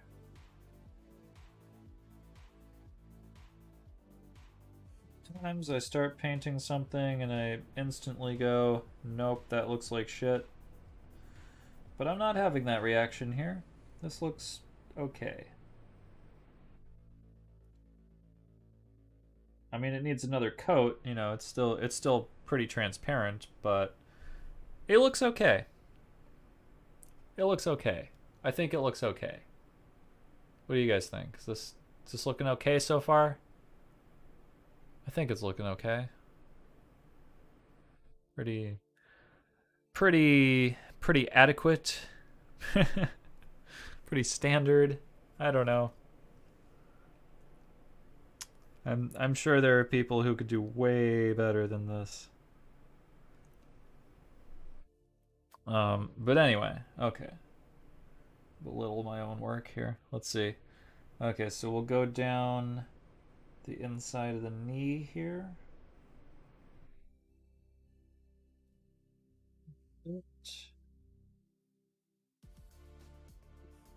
Just there. Okay. And then we'll go down the outside of the next one. Go here. Make it like that.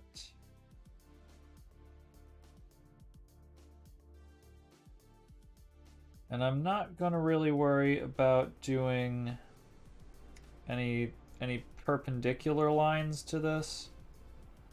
We're just gonna do the vertical one. We're just gonna do it like up and down. Looking great? Oh, well, thank you. Okay, well, that gives me a little more confidence about it then. All right. Okay. I think I missed guns. I think he has 2 guns on his chest that I missed right here. These 2. I think I should have painted those black. Oh well. Anyway, I'm not gonna worry about it at this point. So then, pretty much this whole little panel right here is gonna be, well, it's gonna be red, but you know, we're gonna come up here and do this.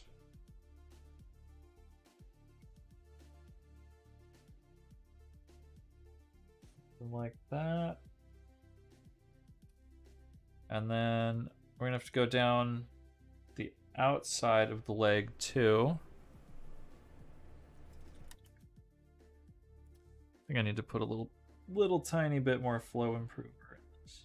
Just a little bit. Tiny amount. Okay. There we go. Okay. So we gotta come down the outside. Oh, on the top. Top right here. It's gonna look weird if we don't do the top, right? So I'm gonna come down the outside. Tap the banner to listen to today's top hits, the 50 best songs from around the world. Always fresh and always brand new.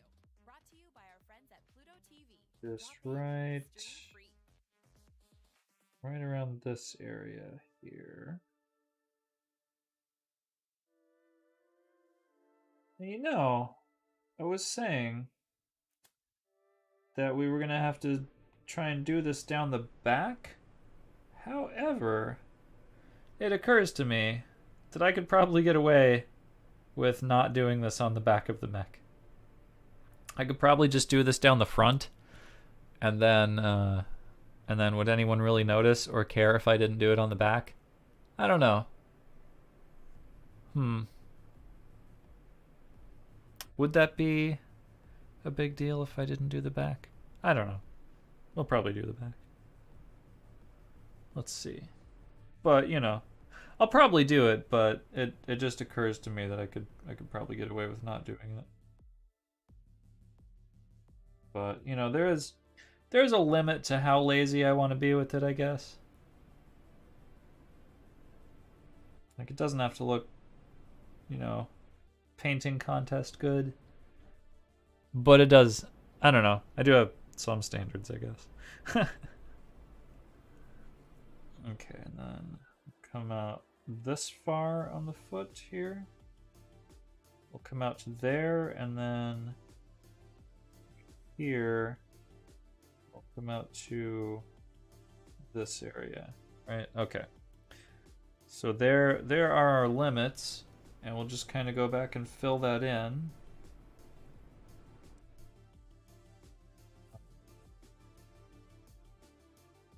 After that. Okay. There.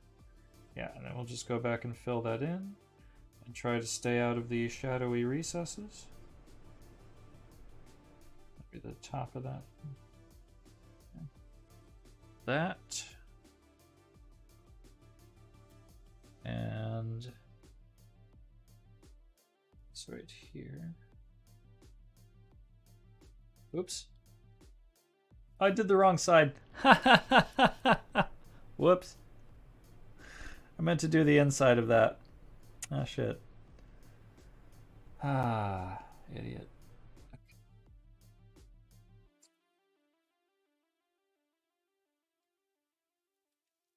Okay, so now what we'll do is we'll get out our magic eraser, which is blue. Which is just blue. And we'll just put some blue over that. Okay. There we go. Magic eraser! Yay. Alright, I did not get the white down far enough on the front of that leg there. So we'll go back and just do that a little bit. Just a little tiny bit. Trying to keep it out of this recess, but there's not actually much of a shadow there, so we'll just go all the way. We'll just fill that little gap in, and then we'll go here and make sure we're actually getting, you know, the front of the armor and stuff. Okay. There we go. Okay. It's more or less straight, you know, in places. I don't know. It's it's fine. It's fine.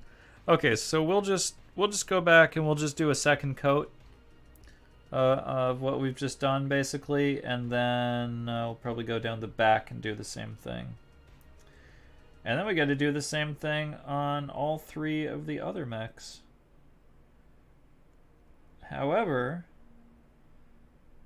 basically, after we've done this on all four mechs, I mean, they're pretty much done except for their bases. I'll just have to do a little bit of dry brushing on the black weapons. But yeah, that's pretty much it, you know? Let's see. Maybe a little more there.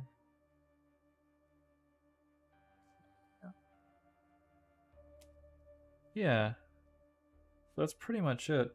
You know, I bet my printer's done doing the test print right now.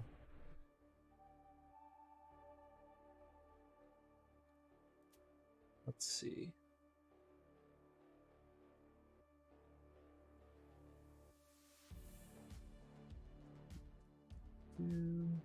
Yeah, that's looking pretty nice. I mean, we do still have to come back and do the red half of this, but you know, just the white right now, it's looking pretty decent.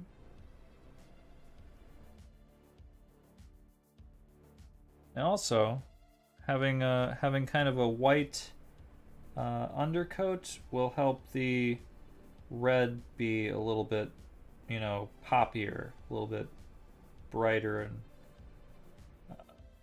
well, yeah, I just said it, poppier. It'll be a little more zingy.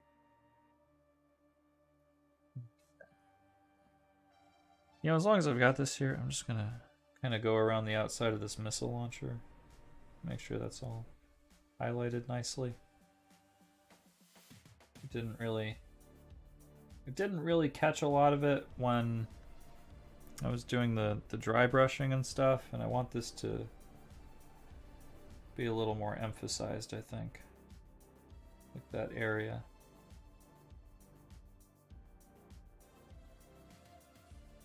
Let's do a little bit of this.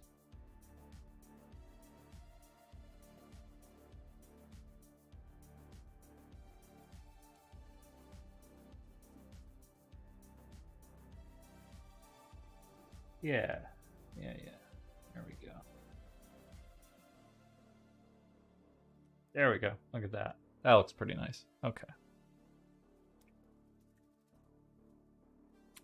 Not too bad. Not too bad. All right. So we'll just keep filling it in. I could just not do the stripe down the back, honestly. This is taking a long time. And this is really only half of it. Yeah, okay. I may in the interest, oh, you know what I could do right here, actually. I may, in the interest of saving time, just not do this on the back of the mechs, actually. So, I mean, who's really gonna care? Honestly, it's just me wanting to play against Irish Rogue, and you know, and maybe my other friend if he feels up to it. And they're not gonna care. They're not gonna be like, "Hey man, you didn't finish painting that stripe down the back of your mechs. Nah, you can't use those. They're not fully painted." Meh. You know, they're not gonna do that.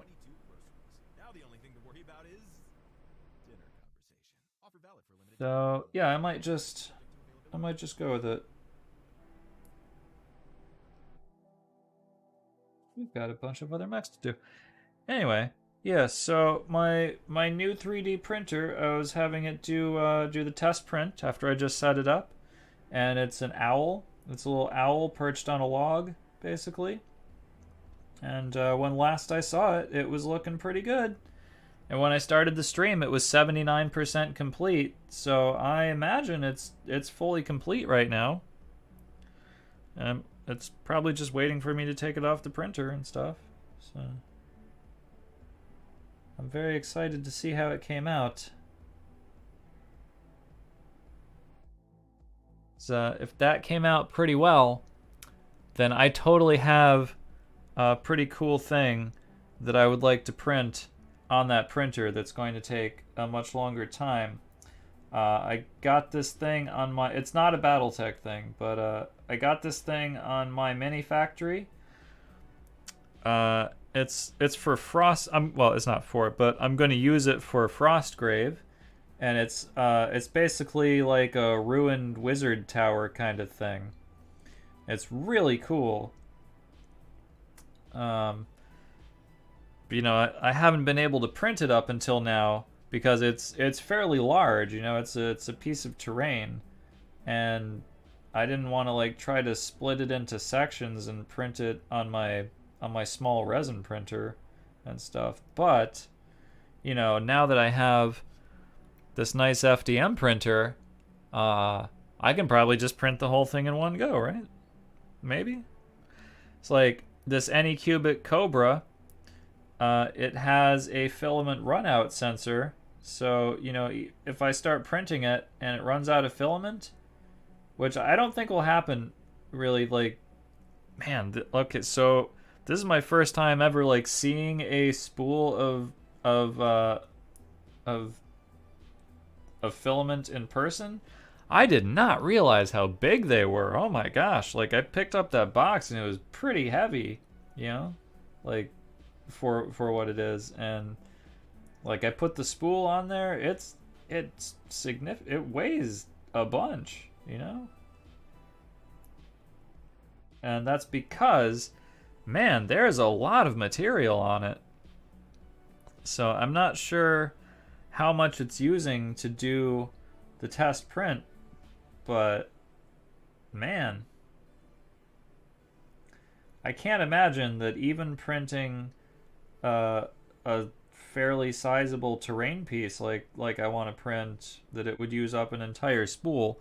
But, you know, if it happens to, I do have another spool and it has a filament runout sensor, so it'll stop. If it runs out of filament, it'll just stop right there and it'll wait for me to refill it, and then I'll refill it, and then it'll resume printing. So that is pretty cool. Am I holding my hands right in front of the model? Yes, I am. Sorry. I'm also fixing that tomorrow, if you didn't hear me talk about that. So. When we do painting on the dark side, well, if we do painting on the dark side tomorrow, the camera is going to be at a somewhat better angle. It'll be more directly over what we're painting, like up here, looking more down instead of onward at an angle. So hopefully that will be more optimal for everyone, including me. You know, but especially you guys. I hope. But yeah, I'm very excited about this I'm very excited about this filament printer. Anycubic Cobra. The only thing that's making me somewhat apprehensive about it is that Cura, which is the slicer that you're supposed to use for it, does not actually have a setting for it. Like it's a pretty new printer, I guess. And so Cura doesn't really have a profile for the Anycubic Cobra at this point. And so I think that the software that it comes with is just like Photon is just like it's Photon Workshop or something like that, right? But that's a resin slicer, and so I don't know how well that will work for an FDM printer, you know? I don't know. Let's see. Goddamn, I can't see the chat. Hang on. Love the 3D print finish feeling. A thing is born. Hee hee. Yeah, that's how I felt when like my first couple of resin prints completed and stuff. Like these are all 3D prints from my resin printer, you know, and you know, I've been doing resin prints for a minute, but like this is my very first time having an FDM printer. That was the sound of me blowing my nose.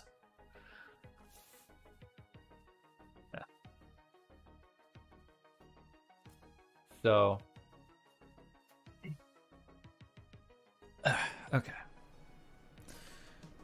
All right, so this is the white stripe, basically. And what we're gonna do is come back and fill in the right half of that, or the left half of it, I guess, depending on your perspective, with red. And yeah. That's gonna be it. I'm not gonna do the back, cause screw it. You know, in the interest of saving time. I mean, we've been doing this for almost 2 hours already, and like that's as far as I've gotten. I mean, we did other stuff, obviously. It hasn't just been doing that one line for 2 hours, but you know, just in the interest of saving time. Okay, so what I'm gonna do, just as a proof of concept sort of thing, is I'm going to put down the Evil Sun Scarlet right now, and I'm going to do the other half of the Atlas stripe. But going on to the other three, I'm going to do more of the standard assembly line approach, where I'm just going to do the white on all of them, you know, white, white, white, and then come back and go red, red, red, you know, but just just to prove to myself what I'm about to do will work, I'm gonna do the whole thing. I'm gonna do the whole process on the Atlas first. So, okay. Here we go. I'm gonna put down some Evil Sun Scarlet right here. Okay. And I'm gonna mix a little bit of Flow Improver with that. I'll put that over here. Okay. A little bit of Flow Improver. There we go. Okay. And then we're gonna come in and we're gonna go over this side that we just painted this white on. We're gonna make this red, and then that's gonna be our Davion stripe. I don't think I'm gonna come back and like highlight this stripe at all. I think I'm just gonna leave it, basically. But I don't know, I might. Don't like hold me to that too much, but I think that's what's gonna happen. So we're just gonna do that. Okay, look at that. That doesn't look too bad. That even pretty much covered it in one coat. All right. Nice. Yeah. Ooh, very nice. Okay. Yeah, that looks pretty decent. All right, and then we'll do a little bit right there, a little just like that.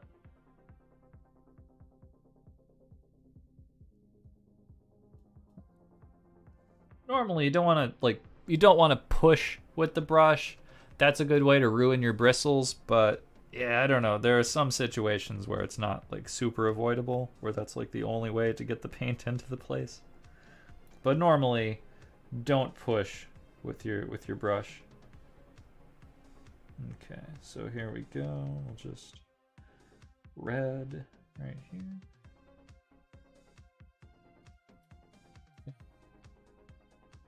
Not too bad. It's not as hard as I thought it was going to be. I mean, it's not the easiest thing I've ever done, but it's not as daunting of a task as I was initially expecting.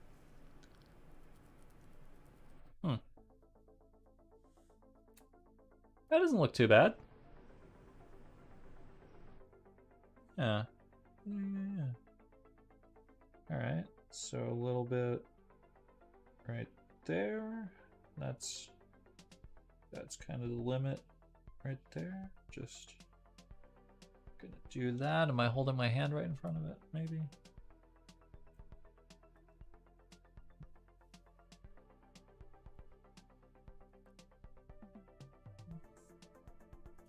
Good. Like it. Yeah, and this is covering nicely over the Elthuan Gray in one coat. Okay, I got a little bit of red on my Elthuan Gray where I wanted it to be more white.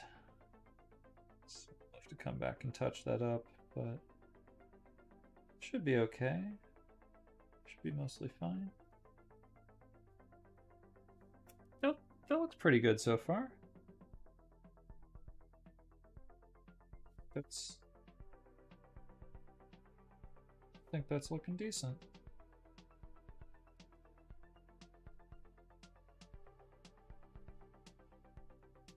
I'm pretty happy with it.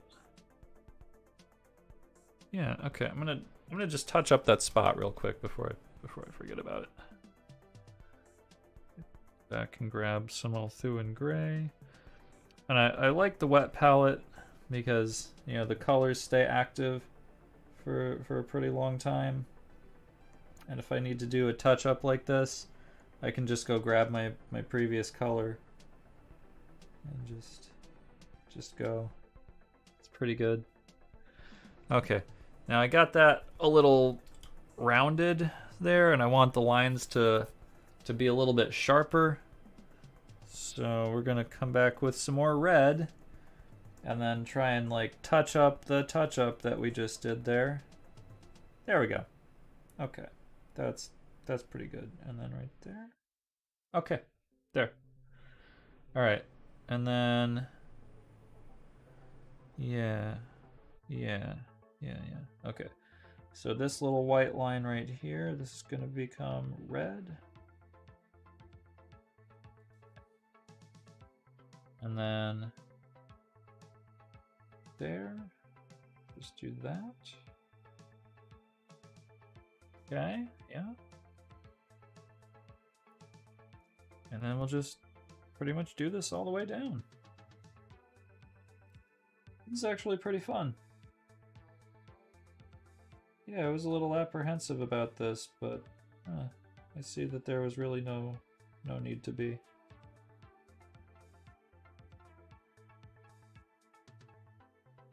Covering pretty evenly in one coat. It's going on all right. Just do this.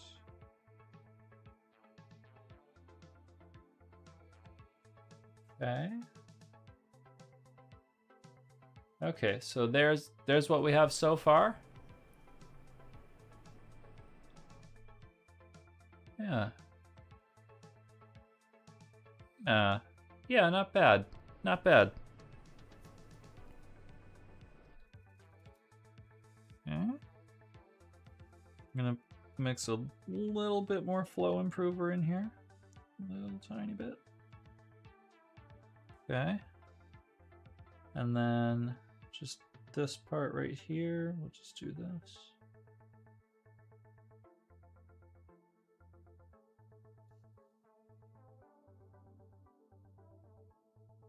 Eventually, this will be all the way down the leg.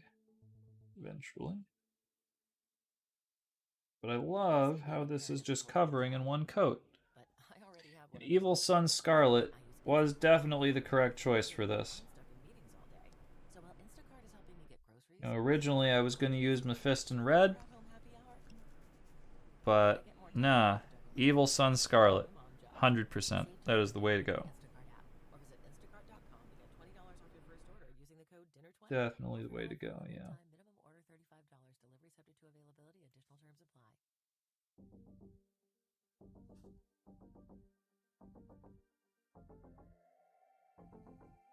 Okay, that's fine. Alright, there we go.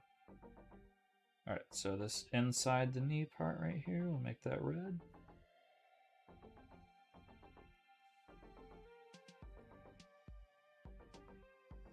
Okay. There we go. Okay, we're almost done with this stripe. We're very close to being done with the stripe. Very close.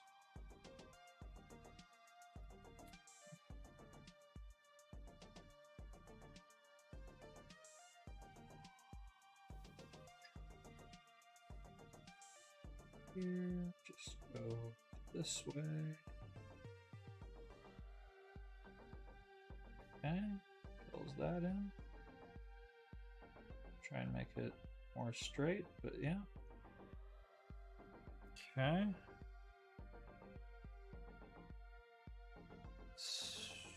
So yeah, I think we do the side right here in red.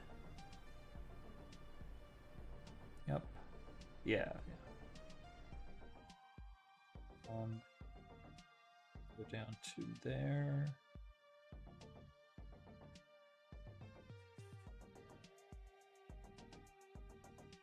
Go like that.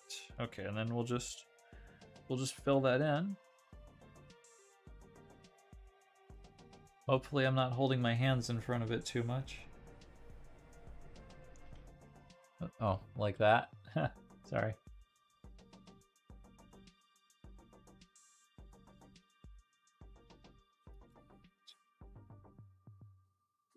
Back up this line right here, just the whole thing. Boom. Okay. Fill there.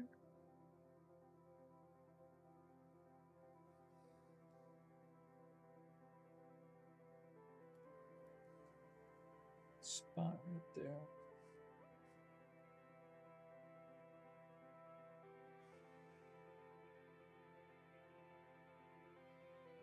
All right, and we're almost onto the foot, and it's looking good.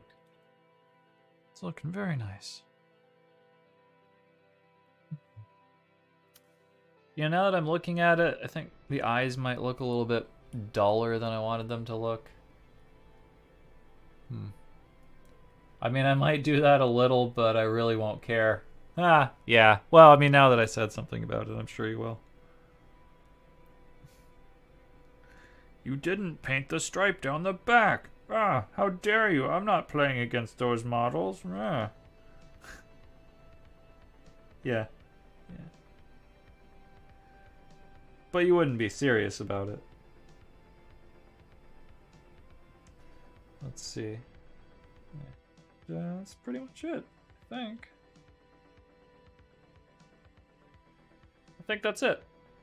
I think that's it. I think we've done the Davion stripe. Look at that. Oh man, how cool. I think I missed a little spot right here. Let's see. Right there. Maybe right there. The Davion stripe. Look at that. Oh, I wasn't sure whether I could do that or not. But, okay. Yeah, clearly I can. Clearly I can do it.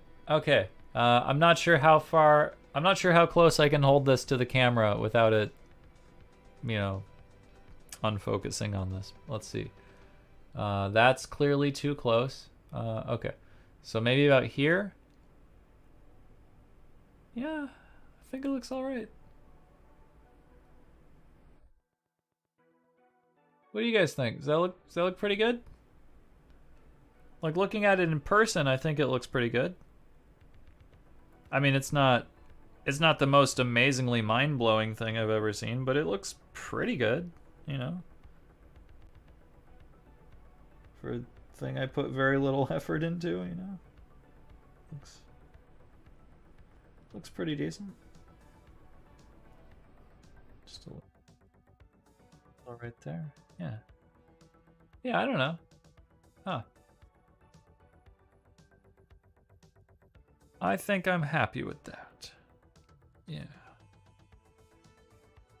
Now it is truly a Davion mech. Yes. Yes. Okay. Ah, man. Okay. Liking it. Awesome. Yeah. Yeah, okay. Great. Let's see. That's a bit over 2 hours. Okay, so I think we'll stop here for tonight. And then tomorrow we'll pick this up and we'll do the stripe on the remaining 3 mechs. And then we'll dry brush the black with I guess with the Pallid Witch Flesh. So when I do Davion mechs in the future and I make their weapons black, I should just do that before I dry brush the whole mech. Yeah. But yeah, we'll dry brush the weapons black. We'll do the Davion stripe on the other 3. And then I think after that it's just putting some stuff on the bases. And what we're going to use for that, it's not... Oh, we're going to punch the brushes and stuff too. Okay. We're not going to use this. This is just what's on my desk, but it's this type of stuff. I have one of these called Brown Earth. Actually, well, I guess we could use this one. Let's see, how much of this is left? There's one of these that's almost empty. Is it this one? Or one of them that dried up. I think it was this one. Oh, this is the one that dried up, actually. Usually these don't dry up. I have another one on my desk here called like Pumice or something like that. And it's good. Rough gray pumice. Now this is good. Rough gray pumice is good. Let's see if this dried up. I don't think it did. I think this is fine. Okay, yeah, this is still pretty usable. Okay. So rough gray pumice is pretty good. The only thing I don't necessarily like about it is that you pretty much have to paint it. Whereas if we just put on like a ground text, like a dirt texture type thing, like like brown earth or dark earth or whatever it's called, we don't really have to paint it. It's just already the right color. And so, you know, that's that thing that I'm saying about being a lazy painter. The less work I have to do, the better. So this can look nice. We would just have to paint it a color, and that's not really a huge problem. But this stuff takes like hours to dry. Like, this is the kind of thing you plop it on your base and then you let it dry while you go to sleep. You know, like this takes 4 hours maybe for a base this size. This will probably take 3 to 4 hours to dry. So if we use whatever thing we end up putting on the bases of these mechs, whatever ground texture thing we end up putting on the bases, it's not going to dry in the same stream. You know, that'll probably be the last thing we do for that stream, and then the next time we come back, it'll then we'll do whatever we're going to do on top of it. So I don't know. We might use this, because it does look pretty nice. We just need to make it a color, basically, and it comes out just, it says it on the bottle, rough gray pumice. That is a really accurate description, actually. And here's what it looks like. It looks like this, and you know, it's gonna dry, but it's gonna have this kind of gritty, kind of concrete texture to it, which is awesome. But it looks very plain if you don't paint it. Now, if you paint it a color, oh man, it looks great. It looks fantastic. But yeah, we just need to paint it a color, and I guess we can do that. But at the same time, I do have other, you know, ground texture things that will require less work. But maybe I'll use this and just paint it. I don't know. It's already on my desk. I wouldn't have to get out another thing, so we could do that. Yeah, maybe. Yeah. The more I think about that, the more I like that idea. Yeah, actually. Yeah. I don't know. Okay, I think that's gonna be it for tonight. Let me clean off my brush, and then yeah, let's see. We'll just do a little bit of this here, a little bit of the Master's brush cleaner, and then yeah, just swirly that around in there, and then right into the paint water, swizzle that around. First time I've said swizzle this entire stream. Okay. And there we go. Just roll that into a point. And then I like to put the little plastic protector cap thingy back on. And then I just hang it from my microphone boom arm here. Yeah. Okay. All right. Yep. That's it for tonight. Yep. So we'll come back tomorrow with some more painting. And I think tomorrow we can get the rest of the stripes on the rest of the mechs. And I think that looked pretty good. I think that came out pretty well. I think that looks nice. I like it. Yeah. Cool. Yeah, so that's it for tonight, guys. All right, cool. Swizzle Snoop. Yeah. Yeah, that's it for tonight, guys. All right, so